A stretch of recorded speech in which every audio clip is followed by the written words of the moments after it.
Hi friends. அழகே அழகு சீரியலில் என்ன மாதிரியான சுவாரஸ்யமான விஷயங்கள் நடந்திருக்குன்னு பார்க்கலாம். வாங்க வீடியோக்குள்ளே போகலாம். இங்கே சுரேஷ் பார்த்தீங்கன்னா மதிய காலேஜிலோட வண்டியில் கூட்டின்னு போயின்னு இருக்காங்க. அப்போ மதி பார்த்தீங்கன்னா இல்லை பஸ் ஸ்டாண்டில் விட்டுருங்க, நான் காலேஜ் பஸ்லேயே போயிடுறேன் அப்படின்ற மாதிரி சொல்கிறாங்க.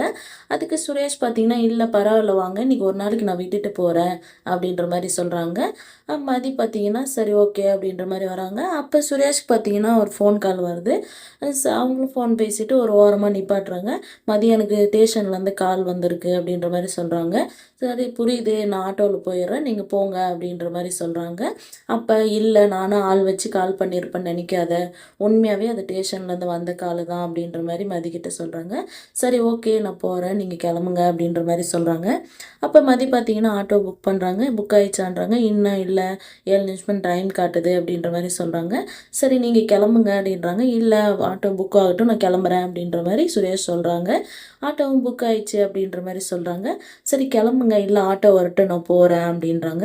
அப்போ டிரைவர் பார்த்தீங்கன்னா கால் பண்ணுறாங்க. எக்ஸ்ட்ரா அமௌண்ட்டு கேட்குறதுனால இல்லை வேண்டாம் கேன்சல் பண்ணிவிடுங்க அப்படின்ட்டு மதி சொல்கிறாங்க. ஸோ சுரேஷ் பார்த்தீங்கன்னா என்னாச்சுன்றாங்க. 200 எக்ஸ்ட்ரா கேட்குறாங்க அப்படின்றாங்க. நான் கேன்சல் பண்ணிட்டேன் அப்படின்றாங்க. அப்போ சுரேஷ் பார்த்தீங்கன்னா அங்கே வழியில் ரோட்டில் வர ஒரு ஆட்டோ பிடிக்கிறாங்க. எவ்வளோன்னு சொல்லி கேட்குறாங்க. 120 சார்ன்றாங்க. 100 வாங்கிக்கோங்க, அவங்க சொல்கிற காலேஜில் விட்டுருங்க அப்படின்ற மாதிரி சொல்கிறாங்க. மதியம் பார்த்தீங்கன்னா ஆட்டோக்குள்ளே உட்காடுறாங்க. நீங்கள் அவங்கள விட்டுட்டு எங்கள் ஸ்டேஷனுக்கு கால் பண்ணிவிடுங்க அப்படின்ற மாதிரி சுரேஷ் சொல்கிறாங்க. மதி பார்த்தீங்கன்னா தேங்க்ஸ் சொல்லிட்டு கிளம்புறாங்க. இங்கே பாக்கியராஜ் பார்த்தீங்கன்னா ராஜேஸ்வரியை கோச்சிங் சென்டரில் விடுறதுக்காக கூட்டின்னு போயின்னு இருக்காங்க. அவங்களும் பார்த்தீங்கன்னா நீங்கள் கோச்சிங் சென்டரில் விடணுன்றது ஒன்றும் இல்லை, நீங்கள் இங்கே கூட விட்டுருங்க, நான் ஆட்டோ பஸ் இது பிடிச்சி போய்க்கிறேன் அப்படின்ற மாதிரி சொல்கிறாங்க. இல்லை வாங்க பரவாயில்ல, நான் கோச்சிங் சென்டர்லேயே விடுறேன் அப்படின்றாங்க. இதுக்கு முன்னே நீங்கள் சென்னைக்கு வந்திருக்கீங்களா அப்படின்ற மாதிரி பாக்கியராஜ் ராஜலக்ஷ்மி கிட்ட கேட்குறாங்க. வந்திருக்கேன், 4-5 டைம் வந்திருக்கேன் அப்படின்ற மாதிரி சொல்கிறாங்க. இன்னும் எவ்வளோ தூரம் போகணுன்னா இன்னும் கொஞ்சம் தூரம் தான், நடுங்க போயிடலாம் அப்படின்ற மாதிரி சொல்லிவிட்டு அவங்களும் பார்த்தீங்கன்னா கோச்சிங் சென்டர் இருக்கிற பக்கத்தில் கூட்டின்னு வந்து விடுறாங்க. ராஜலக்ஷ்மி சரி ஓகே அந்தான 2வது வீடு தான், நான் போயிடுறேன், நீங்கள் போங்க அப்படின்ற மாதிரி சொல்கிறாங்க. அப்போ பாக்கியராஜ் பார்த்தீங்கன்னா ஒரு தண்ணி பாட்டில் வாங்கிட்டு வந்து கொடுக்குறாங்க. வெயில் அதிகமாக இருக்குது, தண்ணி கூட வச்சுக்கோங்க அப்படின்ற மாதிரி. அப்போ பார்த்தீங்கன்னா உங்களோட ஃபோன் நம்பர் கொடுங்க, ஏதாச்சும் ஒன்றுன்னா கால் பண்ணுங்கள் அப்படின்ற மாதிரி ராஜுக்கிட்ட பார்த்தீங்கன்னா அவங்களோட நம்பரையும் வாங்கிக்கிறாங்க. சரி ஓகே சரி போயிட்டு பாருங்கள் அப்படின்ற மாதிரி ராஜுவும் பார்த்தீங்கன்னா கோச்சிங் சென்டருக்கு கிளம்பிடுறாங்க. இங்கே ராகவன் பார்த்தீங்கன்னா மீனாவை கூப்பிட்டிங்கன்னா அவங்களும் வேலைக்கு போகிற இடத்துக்கு ஆட்டோவில் போயிட்டு இருக்காங்க. அப்போ மீனா பார்த்தீங்கன்னா இன்னும் எவ்வளோ தூரம் மாமா போகணும் அப்படின்ற மாதிரி கேட்குறாங்க. இன்னொரு 1/2 மணி நேரம் போகணும் மீனா அப்படின்ற மாதிரி சொல்கிறாங்க. நீ எவ்வளோ நாள் ஆச்சு வேலையில் ஜாயின் பண்ணி அப்படின்ற மாதிரி ராகவன் கேட்குறாங்க. ஒரு 2.5 வருஷம் ஆயிருக்கும் மாமா, கல்யாணத்துக்கு கொஞ்ச நாளைக்கு முன்னே தான் நான் வேலையில் ஜாயின் பண்ணேன் அப்படின்ற மாதிரி சொல்கிறாங்க. உங்கள் அம்மாவுக்கு ஏதோ நெஞ்சு வலின்னு சொன்னாங்க, வர முடியல, அத்தைக்கு அப்போ கொஞ்சம் உடம்பு முடியாததுனால நான் வர முடியல, ஃபோனில் தான் சொன்னாங்க அப்படின்ற மாதிரி சொல்கிறாங்க. ஆமாம் மாமா இப்போ ஓகே தான் அப்படின்ற மாதிரி மீனாவும் சொல்கிறாங்க. இங்கே மலர் பார்த்தீங்கன்னா கிச்சனில் சாப்பாடு ரெடி பண்ணிருக்காங்க.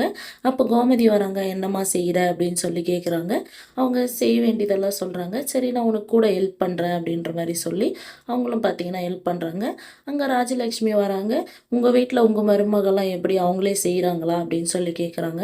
இல்லை அவங்க ஒரு மருமக வேலைக்கு போகிறா, ஒரு மக படிக்கிறா, அதனால் அவங்களெல்லாம் நான் எதையும் டிஸ்டர்ப் பண்ண மாட்டேன், நானே செஞ்சுப்பேன், ஃப்ரீயாக இருக்கும்போது பார்த்தீங்கன்னா கூட கொஞ்சம் ஹெல்ப் பண்ணுவாங்க அப்படின்ற மாதிரி சொல்கிறாங்க.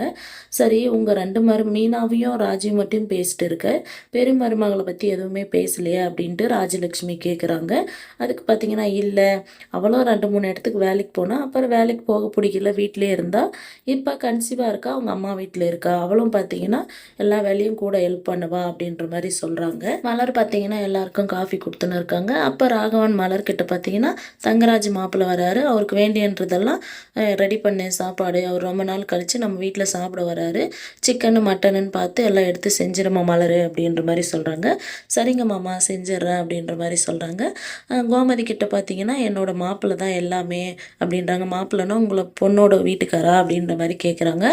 ஆமாம் அவர் தான், இந்த ஏரியாவில் அவருன்னாவே கொஞ்சம் எல்லாம் பயப்படுவாங்க, ஏதோ ஒரு விஷயம் செய்யணுனாலையும் மாப்பிள்ளையை கேட்டு தான் செய்வாங்க அப்படின்ற மாதிரி ராகவன் சொல்கிறாங்க.